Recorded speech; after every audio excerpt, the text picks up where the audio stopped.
Hi friends, আমি দেবরাজ চ্যাটার্জি আর তোমাদের সবাইকে স্বাগত আমার চ্যানেলে। আজকের ভিডিওটি ছোট ছোট বন্ধুদের জন্য যারা ছবি আঁকতে খুব ভালোবাসো। টাইটেল ও থাম্বনেল দেখে তোমরা তো বুঝতেই পারছো যে আজকে আমি গৌতম বুদ্ধের একটি পোর্ট্রেট তোমাদের সাথে শেয়ার করছি। ভিডিওটি স্কিপ না করে পুরোটি দেখতে থাকো। প্রথমে হালকা পেন্সিল দিয়ে মুখের আউটলাইন ড্র করে নেবে। ভিডিওটা স্কিপ না করে সম্পূর্ণ দেখতে থাকো। আমার চ্যানেলে নতুন হলে অবশ্যই সাবস্ক্রাইব করে আমার পাশে থেকো।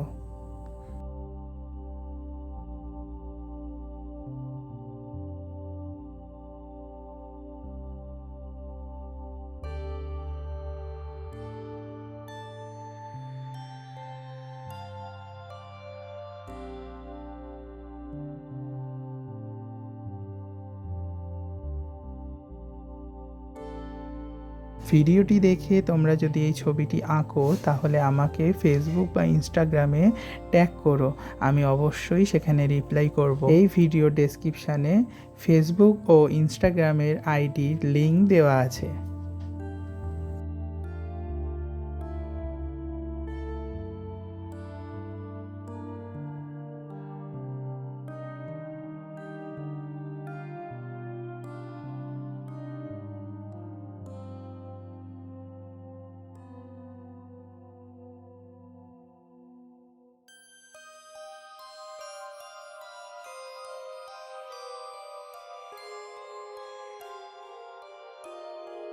গৌতম বুদ্ধের ফেস আমার অলমোস্ট ডান। এবার আমি বুদ্ধের আশেপাশে পদ্ম ফুল আঁকবো।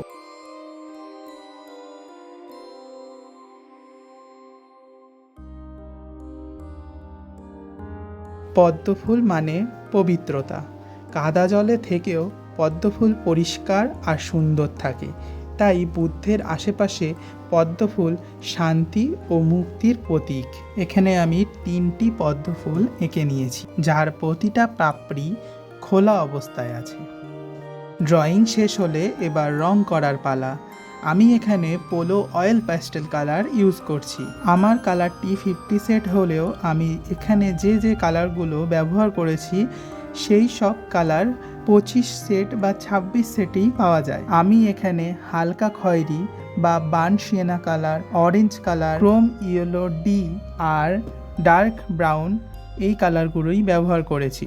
আর শেষের দিকে ব্ল্যাক গ্লাস মার্কার পেন্সিল ব্যবহার করেছি ডার্ক শেডের জন্য।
ফেস কমপ্লিট হয়ে যাওয়ার পর আমি ব্যাকগ্রাউন্ডে কোবাল্ট ব্লু, লাইট গ্রিন ও লেমন ইয়েলো ব্যবহার করেছি।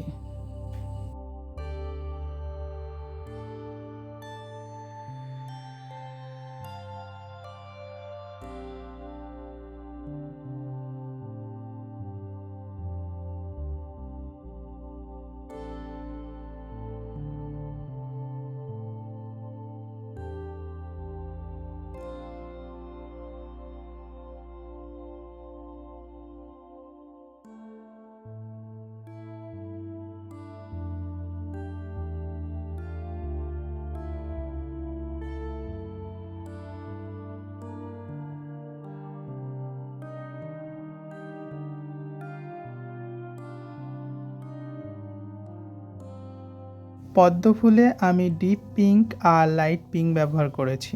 সব শেষে আমি মিডিয়াম গ্রিন দিয়ে কিছু পদ্ম ফুলের ডাল এঁকে নেব, সেটাও তোমরা দেখতে পাবে।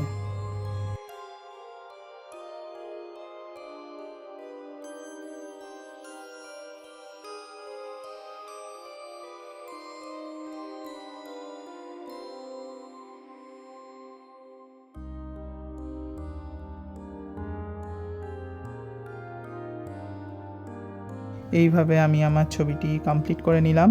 তোমাদের কেমন লাগলো অবশ্যই কমেন্টে জানিও, আর একটি লাইক করে দিও। অনেক কষ্ট করে ভিডিও বানাতে হয়, অনেকক্ষণ সময় লাগে, তাই একটা জাস্ট লাইক করে দিও। চ্যানেলে যদি এখনও সাবস্ক্রাইব করে না থাকো তাহলে অবশ্যই সাবস্ক্রাইব করে দাও। আর এই ভিডিওটি দেখে তোমরা যদি নিজেরা ট্রাই করো তাহলে আমাকে ফেসবুক বা ইনস্টাগ্রামে ট্যাগ করে দেখিও কেমন করেছো। আমি অবশ্যই কমেন্ট করে তোমাদের রিপ্লাই দেবো। আজকের মতো টাটা।